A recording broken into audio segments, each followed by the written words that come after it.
Cosmic here, and welcome back to our weekly upload for Shadowverse Evolve. That's right, every Friday we plan to have a new Versus video out, and yes, this one is going to be a little light compared to the past because I was out demoing the game and trying to help, build up a locals here, so I didn't have as much time to dedicate to this week's video, but I still want to at least get one match out per week as, time permits and all that good stuff, and I will be doing some traveling in the next couple weeks, so I might miss a week or two, but at least we can get this one out, and I am once again joined by Aspira from Aspira TCG on YouTube. As I'm sure you've seen his wonderful Shadowverse Evolve videos piloting the Forest Control deck or Rose OTK deck, kind of whatever you want to call it, right? There's a couple different variations you can do, but basically Forest late game is how we would describe it. So we're going to have a OTK versus OTK style of deck in theory, where his can just be more board control and just kill you with some value plays, where ours is like, well, we have to stick this Flame Destroyer, right? So here is just a quick overview of the list. Again, we're not going to go into every single card, but generally speaking, you are going to be the Spell Slinger style of deck that wants to fill up your graveyard with a bunch of spells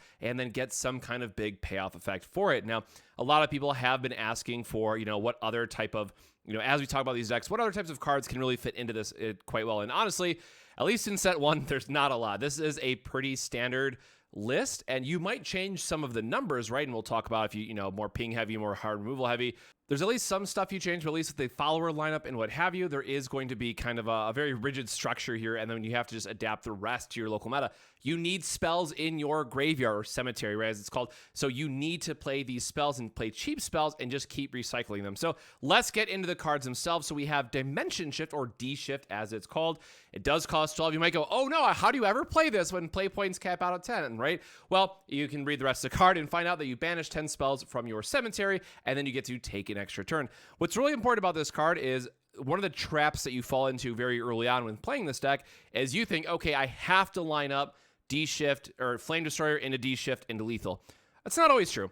Sometimes you just want to have a D-Shift for value where you can, clear the board. You have to survive. Yes, it's not always going to feel the greatest to banish those first 10 cards, but you can get up to a second D-Shift or even up to 25 cards in the cemetery if you play the deck right and if you hit your penguin, that sometimes that first D-Shift can just dig you out of a bad situation. Now, that said, that is very much like a plan B or plan C thing, but it is an option that you're not just dead sometimes, right? Or you don't have your Flame Destroyers, but you were able to use things like chip damage off early Merlins or Demon Flame Mage, right?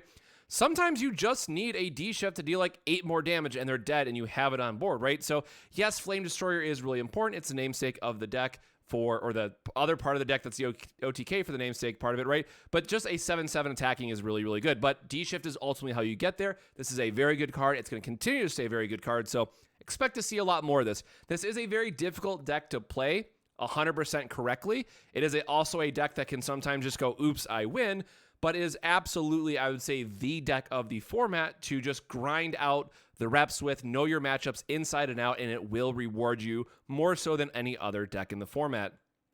Forest probably coming in close second. Merlin is obviously best girl. She is going to be something that sees play forever, right? This is a staple of Rune. There's a reason why she's $30 or whatever her insane price is now.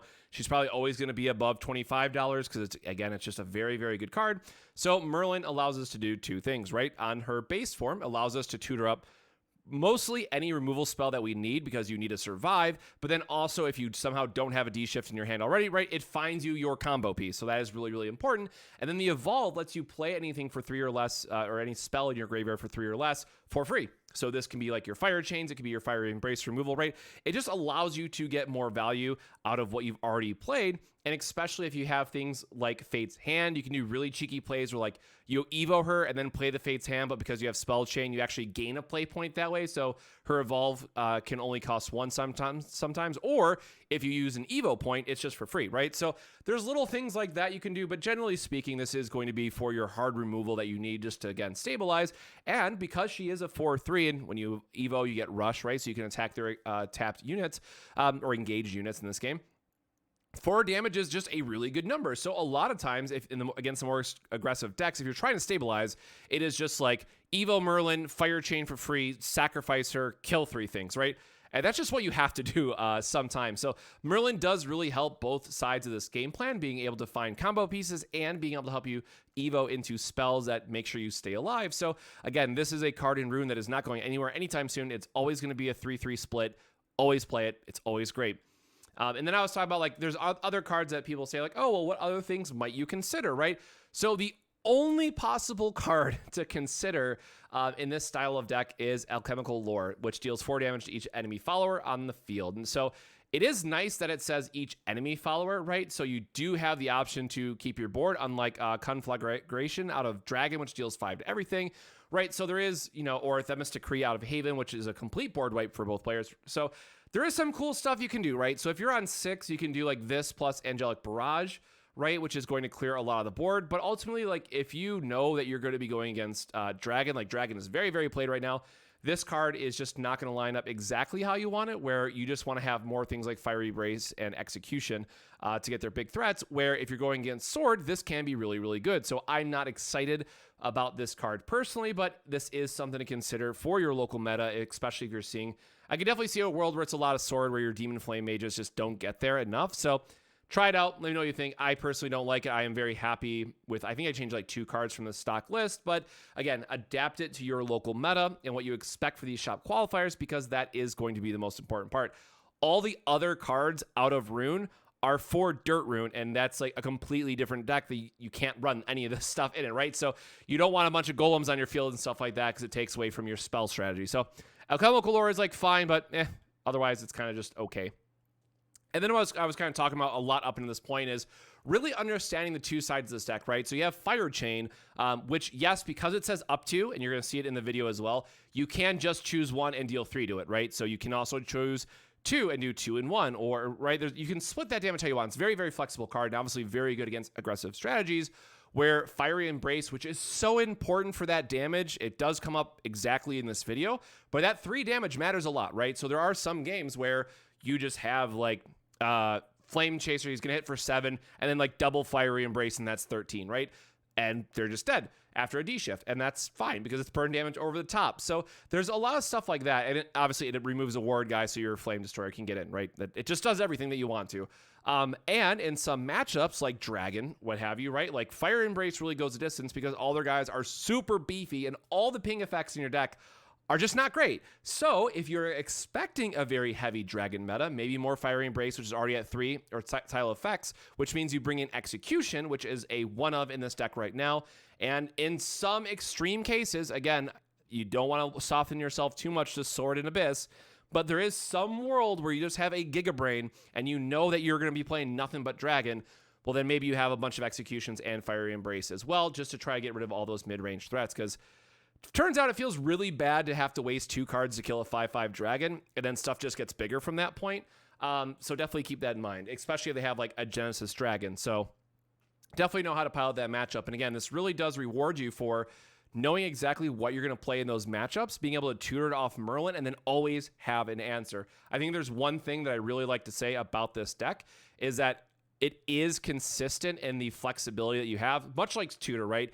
It does have a bunch of those tutor targets that let you find the sword follower that you want, and Merlin does the same thing for this deck. We have a lot of draw, we have a lot of recursion with Merlin, and it can feel like you have complete control over the game, and especially if it's against a non-aggro deck. Spoiler, you're going to go through your entire deck every game. So lastly, here's a quick overview of the list again. You know, Wind Blast, Angelic Snipe, Angelic Barrage, just a lot of good ping removal, a lot of value off Merlin to get to play that stuff again. And it's just a really fun deck to play. Again, I really need to stress that it is something that rewards you for playing it time and time again. So definitely make sure to get in the reps with the deck, and it will reward you greatly. So with that, let's get into the game. All right, so I am going to be looking just for, honestly, early game removal and Penguin. Yeah, I do not want a Flame Destroyer in my opener hand, so he's going to go to the bottom. I don't think so.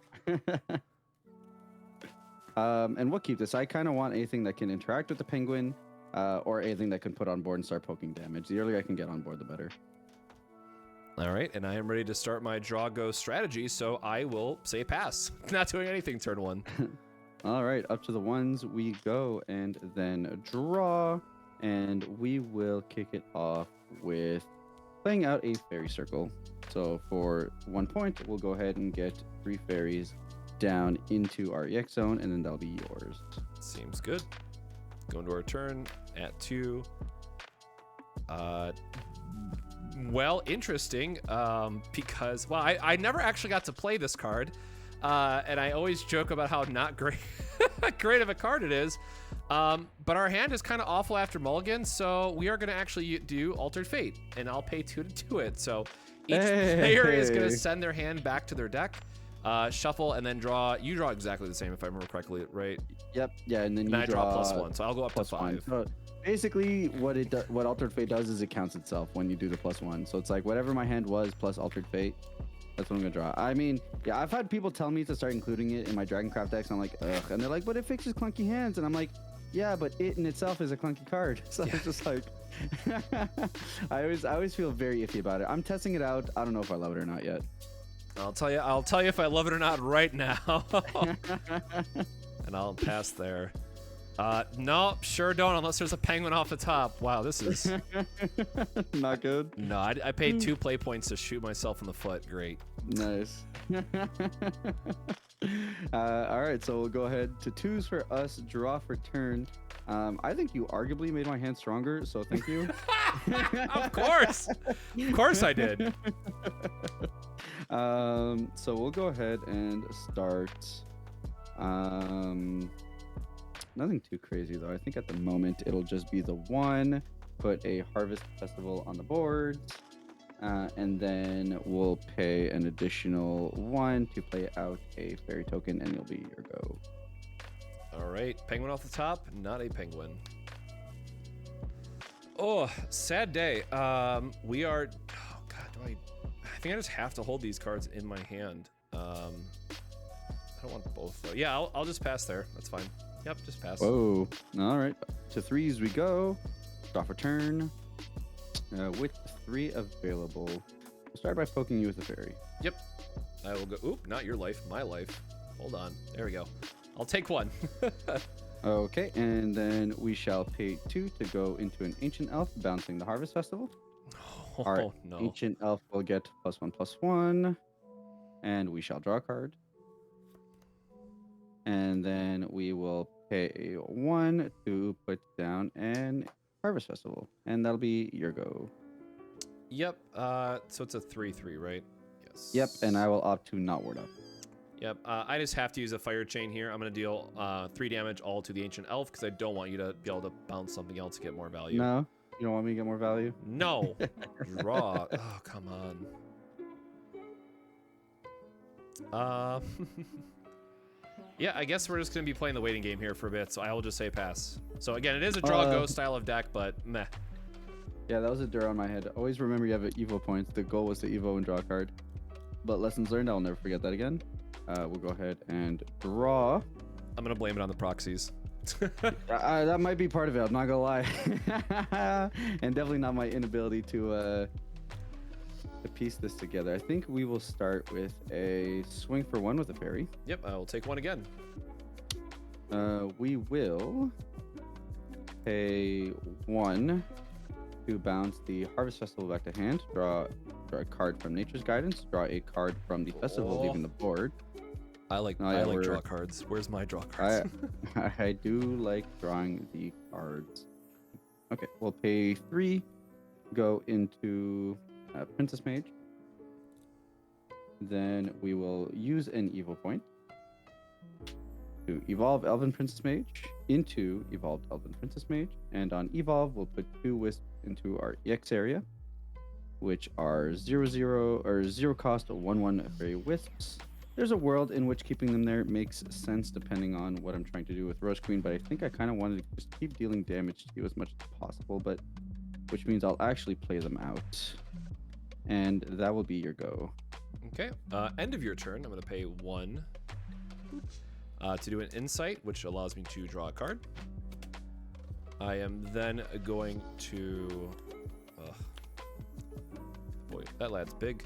We are going to use an Angelic Barrage, which is just going to deal 1 damage to everything on your side of the board. And these do not have quick, so I will just go into my turn after that. Draw. Am I seriously? I can't. Am I really doing this in another game? Like, is this? Oh my god, there's gotta be something better. Is my hand just that bad? Hold on. I mean, you can Merlin for removal. That's the thing. I'm gonna Merlin for altered fate again. I no, think. what? What? My no hand. Way. If I had like a fate's hand, I mean, I guess we could discard. Oh man. I'm not telling you if it's a good or bad play. I'm just like, what the heck? Well, okay, let me actually think through this. So we have sorcery could set up the evolve on the next turn, I guess, and then I could draw into it. Like if I had my penguin, I'd feel a lot better. But like this does not feel good, where it's double trail of like double D shift. Yeah, that super does not feel good. You're right. I am just does not matter what spell I grab. I'm gonna grab a third D shift just for funny value. Yeah. And then we're gonna Merlin to altered fate. Yeah. So I'll shuffle in 7. I'm gonna shuffle in. Oh god, I'm giving you even. Ugh. Shuffle in 6. I will draw 7. I'm going to make sure these D shifts aren't all stacked with one another. Yeah, so I will say the first time around you gave me a better hand, so we'll see if this time around you ruined my hand. We'll see what happens. I will say Altered Fate makes sense going up against D shift because you can line it up where they do like their whole Merlin tutor. They set up their hand and then you can like wreck their hand. So I will say in this matchup specifically, not you doing it, but like let's say I was playing up against you, then I would say Altered Fate makes a lot of hand. But in every other matchup, it just kind of feels like a waste of play points. I'm not gonna lie. Like, yes, obviously your hand was super clunky, but like, I don't know. This doesn't feel good to me. No, this does not. I'm not happy about any of these things that are happening currently. But I mean, at least I get 7.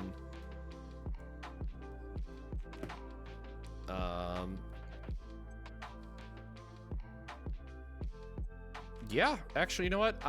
Okay. Well, now we're doing something, I guess. Now obviously we have to pass there because we're out of play points, but I feel like we can. You feel better? We can do something with this a little bit now. Yeah, you did kind of break my hand, so we'll see what we can do.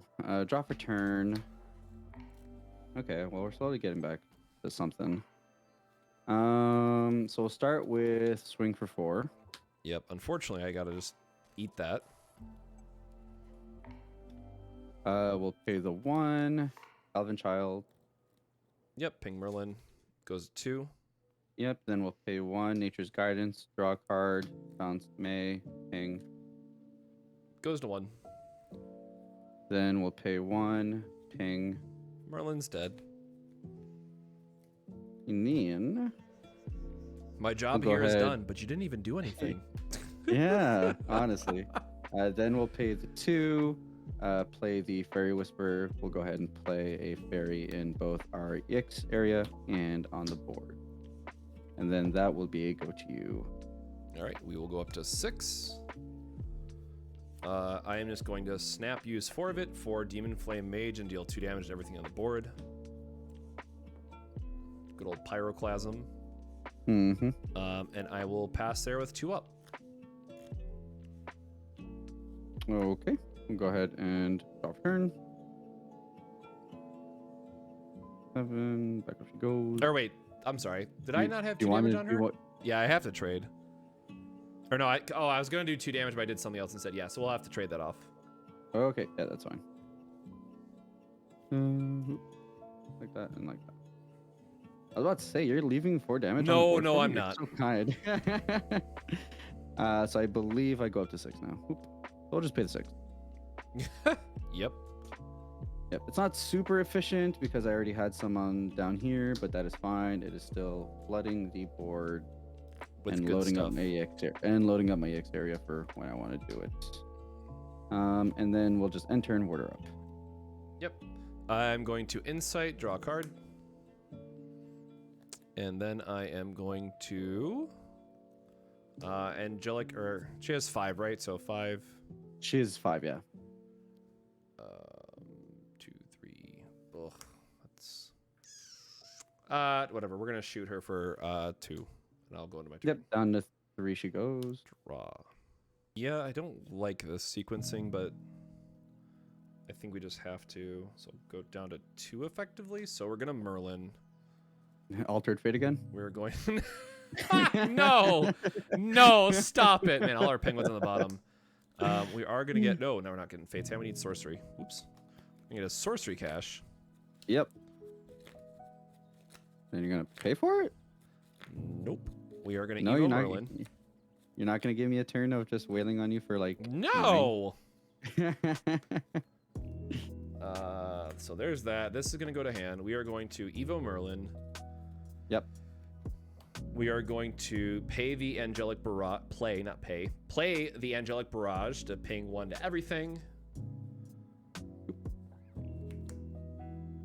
And then we are going to Wind Blast the Aria to kill it. Yep. There she goes. And I will pass there. Up to 7 we go. Draw a card. I can't just like let that sit on the field, and I want this Merlin to do some damage, hopefully, maybe. That is very fair. We'll go ahead and pay 3. 1, 2, 3. Path to Purgatory. 1, 2, 3. I'm such a fan of this card. If you're not running this card, what's wrong with you? Unless you're in like a super aggro heavy meta, then it can get a little awkward. Yeah, I can agree to that, I guess. But even then, Cards guess. Self-Child. Yep, goes to 2. 1. Then we'll pay 2 for Ancient Elf. Into the hand, the child goes. Yep. Which, funny enough, you could actually bounce past the Purgatory if you really need to draw as well. So. True. That's really nice. Yep. Yes, which is why I'm kind of keen of this on this. Merlin and then, down to 1. Yeah, and then we will pay the final 1 to put the child back. Yep. And then there's a world where I actually just want to buff her up for the sake of having her be a 4/4 instead of a 3. So we'll probably just spend the 1. Whoop. Evo her up. Yep. Which will bump her up to 5. And we shall bounce. Path could be funny if I really need to draw cards, which I might be in a position to do so, not gonna lie. Even if the Elf Child has like more usage, we'll probably go with the Path. Okay. And then that'll leave us with 1 too many cards in hand, I think. 1, 2, 3, 4, 5, 6, 7, 8. Yep, we're at 8. So I'll go ahead and go down, chip away the Harvest Festival. End of turn, and I guess I will. You only have what, 7 spells in there? It's 7 currently. Yep, because I'm gonna split them off in 5s. No, we'll leave her up. That's fine. Be a little greedy. They feel biting in the butt. Angelic Snipe the Child. Yep. And then go into my turn at 8. Because I am horribly digging for stuff, I am just gonna sorcery on my. Oops, it's top 4. Let's be smart. On my turn to see what we have. Oof. I guess we do want to worry about like fairies and stuff because I only have 1 left. Yeah, so it has to be Fiery Embrace to the graveyard, Angelic Barrage to hand. These 2 on the bottom.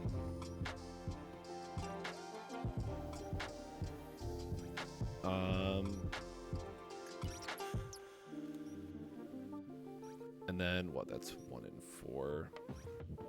Yeah, because we want to do these. Yep, just a pass there. Whoo! All right. But I got 6 up, so you better watch out. That is true. Yeah. Well, I mean, I presume some of them are about to get spent here. Swing for 5. Yep. I will have to do a Fiery Embrace, which will leave me with 2 left. And because I had Spell Chain 10, you will take 3. And Sure. it will delete it. Or Fiery Embrace, not Fiery Chain. If I said Fire Chain, sorry. Yeah. All right. It's all good. So that'll go here. There will go there. All right. Now I can play out my turn. Yep. You acting like there wasn't something that was about to be done to this elf. Okay. I'm trying. I'm trying. 1, 2, 3. We'll go for another Path to Purgatory. Yep. 1, Yeah, 2, make 3. your life lower. Go ahead. 1, 2. Hey man, we got cards we need to draw. All right, we got combo pieces we need to put together. I'll pay 1 for Harvest Festival. Yep. I will actually pay the 1 to act it. I'll gain 1. and draw a card.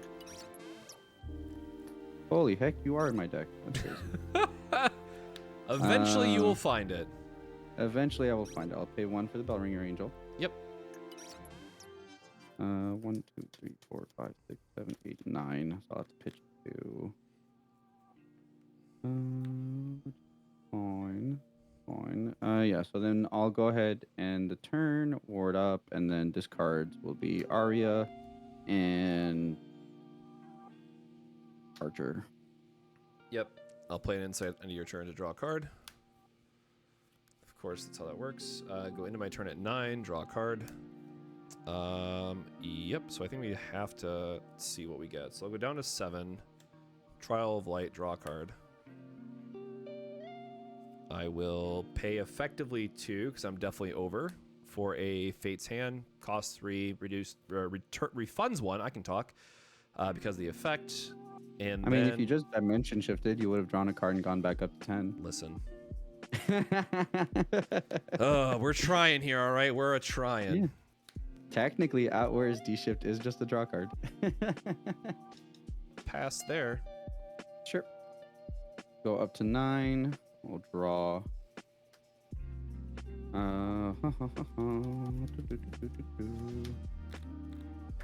We'll go down to 1. Force Queen. Yep. Boop. Turn all of these fairies into Thornburst, which I recently learned draw you cards, which is pretty sick. You're like, this is great. Yeah, that's pretty awesome. Then we will go ahead and act her to gain 5 because we have 5 of these, which will bump me up to 6. You have so much up though, so I'm definitely not going to try to go for anything. And that's the one thing where like the roach combo is very susceptible, is that like it dies to like everything. So you really do need to get your opponent when they're quote unquote arms down. Then we'll spend we'll spend 2 to deal 3 to you. Yep. And I will draw a card. Go to 11.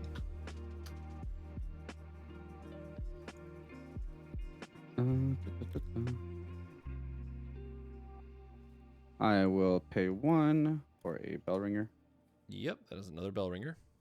That do be a second one.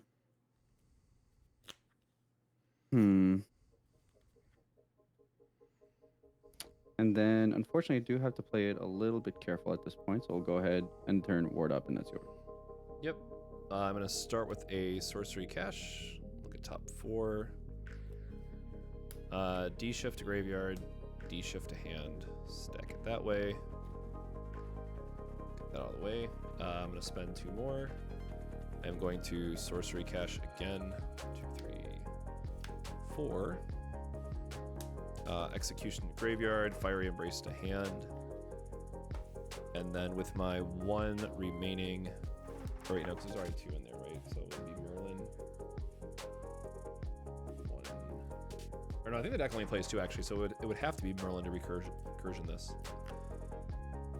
Which I've already done 2 Merlins. Oh, this is kind of awkward now. What else do I have? Whatever. Angelic Barrage, I'll figure it out later. We'll see what we draw. I just want to be as efficient as possible, and then we will go up to 10, and I will draw. Or no, it's the deal 1 to everything 1. Sorry, they have 1 each. Yep, sounds good. Which is why it wasn't as cool as I wanted it to be.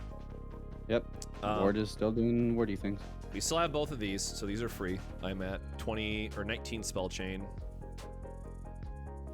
I'm gonna go down to 8 for a penguin. Now I'm at 20, discard Trial of Light, draw a card from Trial of Light. We got the combo. They cost 1, right? Yep. Go to 7. BIDO, stand this guy again. Discard Fate, draw. And then I will...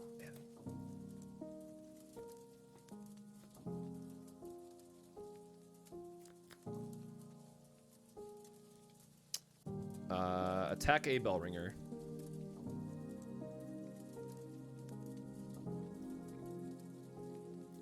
Yeah.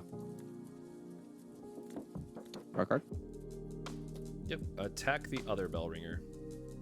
Draw card. Yep.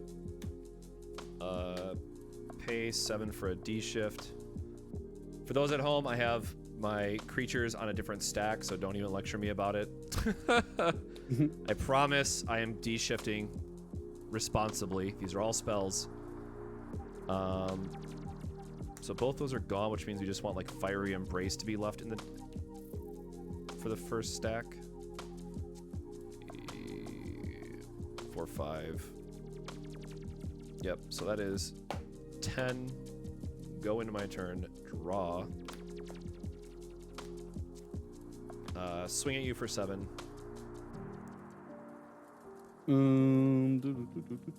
Yeah, take 7. Swing at you for 7. Would concurse it? Yep. And then you are at 5, because I did not keep track. Swing at you for 2. Take the 2. And then Fiery Embrace you for lethal on the Rose Queen, and then deal the last 3 damage. Yep. Yeah, so anyways, that is a good quick review of just D-Shift doing D-Shift things. That's why it's always important to make sure you have a Fiery Embrace, because Fiery Embrace with your Flame Destroyers is going to always be 10, so being very aware of how much life your opponent has left, and like what combination of damage can get you there. I know there's a lot of people, you know, when you're playing this deck for the first time, you'll be like, oh, I always have to go for multiple, you know, Flame Destroyers. Like, oh, yeah, some games, sure, you like draw all 3 and you're like 21, right? But in reality, you can usually get in some early chip damage with the Merlins or having Fiery Embrace to give you the extra 3 damage that way. But generally speaking, just getting to take your extra turns is really good. And I can just never draw Penguin until late game, so I'm not allowed to have it. So whatever. This card does not exist. I am like on record of drawing this, I think, you know, other than at the very end of the game, drawing this like I think twice now while playing this deck. It's ridiculous. But how do you feel about the forest side of things, Aspira? Yeah, so naturally, this is one of your harder matchups. You know, in terms of how these games play out, this is very similar to how Forest would feel going up against Havencraft, because you're playing against a control of your deck that has a lot of answer cards, which naturally, Forest being more board-centric makes it tough. They don't have a lot of things on board to remove. There's a couple, but they're not key cards to remove, right? Like, typically, the most key card that you would have to remove would be things like the Penguin itself. Merlin is just more so you're not taking damage. So there's a lot of cards in your deck that kind of don't line up really well. Elf Child kind of like does a little bit, but almost not too much. Ancient Elf kind of doesn't have too many great bounce targets, because so much of your game plan is based on making sure that you can mitigate board via bouncing Elf Child and things like that. So you kind of have to shift over more to just kind of being body centric. One misplay that you guys saw was that the first time I should have evoed my Ancient Elf, I just kind of forgot to do so, which would have given the body big enough to be able to fade the removals. Just know the numbers that the removals are at and try to fade beyond that. Outside of that, try to aim for, knowing that they have board wipes and lots of removals, like your best 1 card answers, right? Like Arya has a lot of value here, even if you're not constantly getting max value, because by herself she represents 9 damage on board, and then they have to use their board wipes if you are stalling them. So you do obviously still want to line up the combo, but you have to be careful. Rhino isn't awesome because specifically they have a bunch of answer cards. So at the end of the day, you really kind of want to line up the strengths of individual cards, and being able to set up Thorn Bursts and just dealing damage with them. Honestly, between 2, if you can activate Rose King twice, you're probably in a fine position. Obviously, it's a lot to say to, hey, well, Arya and then Rose Queen and then do that twice, or do some number of that with other fairy generators. But that's kind of where you want to line up, in having the standalone cards that can do a lot, make the opponent have awkward lines. And then if you have an in, knowing the fact that they can only really interact with you on like 2 play points or 3 play points, then maybe have the in with the Rhino. But do know that this part is very susceptible, so you really want to lean on like your bomb stuff. And that's kind of why I lean on like the Path to Purgatory and stuff like that for these matchups specifically, because you do need to dig for your bigger stuff, as opposed to just having things that are kind of like, hey, my opponent needs to spend 2 or 3 play points at the end of my turn to clear my board. Perfect. Yeah, this is a matchup in particular, right, where Rune really excels at having that cheap ping style of damage, where sometimes a lot of decks will just have like Execution, which can cost 4, and they can help line up some of your other attacks, you know, quite nicely, especially if you're hitting them threatening for 5 with an Ancient Elf, right? They have to respect that, maybe Execution it, and then you can come off the back of it with a Rhine Roach and like suddenly 6 them and kill them that way too. So a lot of options that you have in Forest. So once again, Aspira, thank you so much for joining us for another Versus video. Make sure to go check out his channel as well. Aspira TCG has some more Versus content on his channel, as well as also some fun like market watch and meta videos. So definitely look forward to that as well. But with that, my friends, that is all for our this week's version of Shadowverse Evolve Versus video. Thanks again to Aspira, and we'll catch you guys in the next one. Take care.